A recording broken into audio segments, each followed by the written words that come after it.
Hello and welcome to the One-on-One Sports Webcast. I'm Andrew Vandellis. And I'm Matt Holzaffel, and today we'll be diving into this year's Winter Olympics.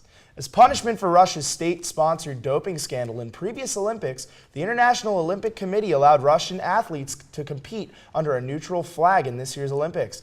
The IOC believes that this scare will force athletes to reconsider doping up prior to future Olympic Games. Matt, do you think this will have any effect on athletes or their performances? I absolutely do, because one of the biggest points of pride in the Olympics is you win gold. You see your flag flying, you hear your national anthem, you're proud, you've represented your country, and they take that away from these Russian athletes. They're competing as the Olympic athletes from Russia OAR. That's why you haven't seen Russia in the official medal count for the Olympics. It's OAR. And so obviously this was the worst doping scandal in the history of the Olympics. I think the punishment was fair. I really think it's going to have some effect on the future athletes who are going to say, we don't want that to happen to us. Well, I think like in places more conventionally sport like the U.S. and Europe, it's going to have an effect. But in Russia, I don't know.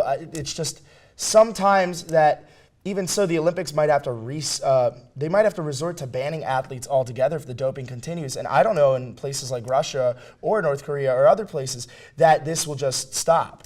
Definitely going to send a message somehow. Just before the Jamaican women's bobsled team made their historic debut at the Winter Olympics, their coach, Sandra Kyrgiasis, quit.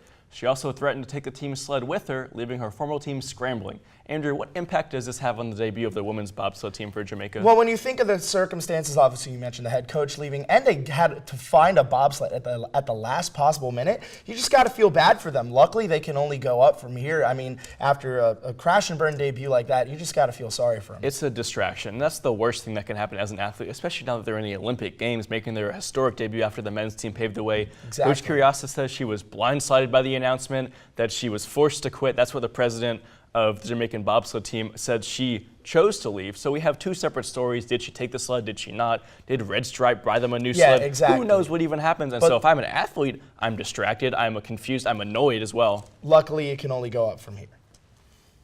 In the Olympics, there's been a long-standing debate over which measures a country's success better, who brings home more gold or who brings home more medals. Overall, Matt, which side are you on? I'm on the side of more medals totally, because when you look at it, gold shines brighter in the moment. Of course, you're on the top of the podium. You have your flag, you have the national anthem playing, but when you look at all the counts of who's done the best in the Olympics, it's total medals. The USA is first all time. They have 2,804. They're also first in gold, that's how they think of it. The US is the best Olympic team. I get the diversity in talent and the pride that comes in being an Olympic athlete, bringing home medals and placing in general, but it's all about the gold. Obviously, gold is at the top for a reason, and it's far more impressive, in my opinion, to say you've won the most gold medals than to just win the most are you then overall degrading medals. the fact that these athletes are still winning Winter Olympics?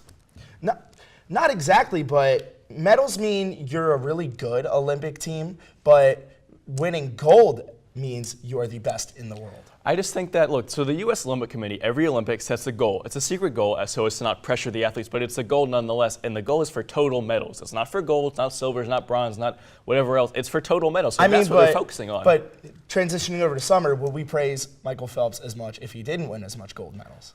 Well, obviously not as much, because I said gold shines brightest, but there's still Olympic medals, and if it's silver, it's bronze, it doesn't matter.